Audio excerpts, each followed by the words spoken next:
Гласот на Америка на македонски. Преку една деценија вашиот прозорец кон САД. А сега, директно од студиото во Вашингтон. Добро вечер. Го гледате ТВ журналот News Flash на Гласот на Америка на македонски јазик. Јас сум Лилица Китановска. Осуетен нов заговор на Ал-Каида за напад на САД. Деталите веднаш повестите, каде ќе ви кажеме и како Рик Санторум и Мит Ромни сега се на иста линија. Останете со нас. Поранешниот председателски кандидат Рик Санторум му даде поддршка на некогаш лутиот противник Мит Ромни за номинација од Републиканската партија. Поддршката Ромни ја добил доцна синоќа преку имейл. Санторум сега наводно мисли дека Ромни и тој имале заеднички конзервативни гледишта за пониски даноци, помала влада и двајцата биле противници на абортус и истополови бракови. Високи кинески и американски представници се согласија да соработуваат на планот на закани за кибернетската безбедност. Ако се сеќавате, неодамна Кина беше обвинувана дека стои зад неколку кибернетски напади против американски мрежи. Сега тоа не важи. Американската државна секретарка Хилари Клинтон ја уверува Индија дека САД се определени да одат против терористички групи со седиште во Пакистан. Таа за ова зборуваше во Нью Делхи по средбата со индискиот колега С.М. Кришна. Американски представници велат дека запреле заговор за бомбашки напад на Ал-Каида. Тоа што е посебно интересно во случајов е што направата со која се сакало да се уништи авион кој летал кон САД е понапредна верзија на претходно обидената со експлозив во долна облека и со пософистициран начин на детонација. Еве што знаеме до сега. Властите во Вашингтон велат дека огранокот на Ал-Каида во Јемен имал намера да стави бомбаш самоубиец на авион упатен за Соединетите Американски држави со експлозив скриен во долната облека на напаѓачот. Тие велат дека заговорот бил разоткриен и бомбата запленета пред кој било авион да биде ставен во ризик. Американската влада вели дека тој никогаш не дошол близу до спроведување на делото бидејќи имале информација овнатре, внатрешна контрола. Тој имплицира дека имале некого внатре, некој што немало да дозволи тоа да се случи.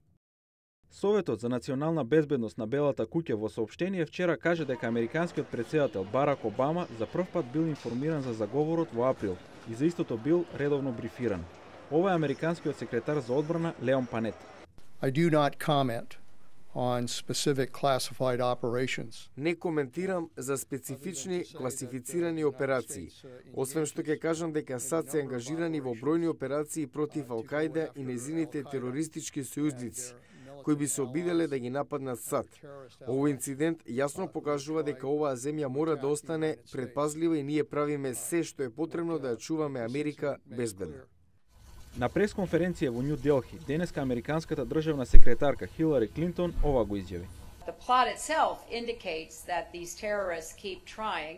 Заговорот сам по себе индицира дека терористите и натаму се обидуваат да направат се поперверзни и страшни начини за убивање невини луѓе и е потсетување дека треба да се остане предпазлив дома и во странство. Associated Press вели дека заговорот требало да биде изведен околу годишнината на американскиот напад во кој беше убиен Осама Бин Ладен. Агенцијата исто така вели дека лицето не избрало конкретна цел, ниту пак купило авионски билет. Официјални лица велат дека бомбата била редизајнирана од експлозив што бил употребен за напад на авион на рута Амстердам-Детройт во 2009. Нигериец тогаш се обиде да детонира бомба скриена во долна облека на лет на Божик.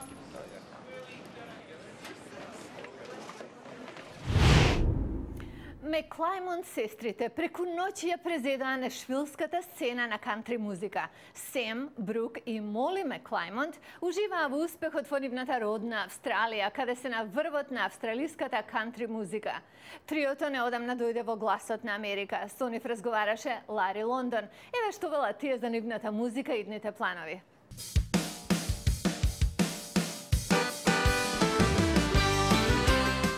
Сестрите Меклаймонт се на новиот музички извоз на Австралија. Сем вели дека трипартитната хармонија и силни вокали се развиле со долгогодишното заедничко настапување. We've been singing ever since we were very, very little. Пееме од мали, соло и заедно. Од секогаш сакавме заедно да пееме, но тоа вистински не се случи до крајот на средното училиште. Тогаш го направивме триото. Музиката сега ја прават во САД и Австралија. Брук вели: Не било лесно да се најде време за пишување песни. It's actually really hard to pin us three down. Тешко е да се најдеме сите три слободни кога постојано сме на пат.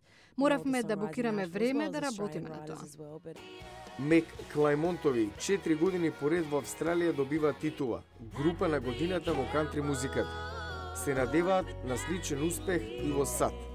It's actually a song called I Could Be a Cowboy. Песната I Could Be a Cowboy ја напишавме со Најтан Чепмен, кој е продуцент на Тейлор Свифт. Во Австралија не мислевме дека од тоа ќе излезе нешто големо, но во Америка ова е најдобро продаван сингл од нашиот албум. Речи се една година, Меклаймон сестрите се фокусираат на американскиот пазар. Брук вели дека живеењето во САД им донело интересни предизвици. Driving on the other side of the road, it's become, you know what, I'm just confused now. Секогаш одново учиме да возиме на другата страна. Збунувачки е, сега гледаме на сите страни. Over here in America, we found people really embrace new artists. It's kind of been wonderful when we go to a festival or Но овде во Америка луѓето на вистина прифаќаат нови уметници.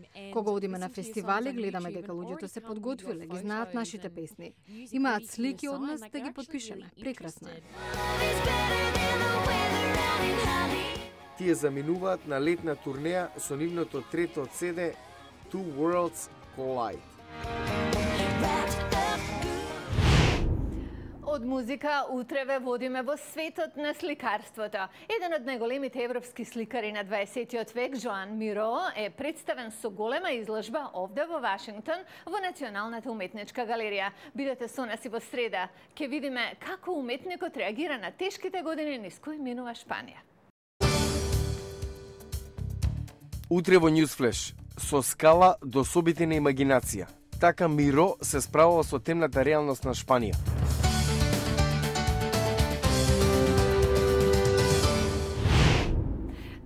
Се за оваа емисија на нашата интернет страница glasnaamerika.com останува отворена, како и поканата да не бидете пријатели на Facebook. Јас сум Лилица Китановска од Вашингтон, а вие го гледавте Newsflash на Гласот на Америка на македонски. Пријатна вечер и до гледање до утре.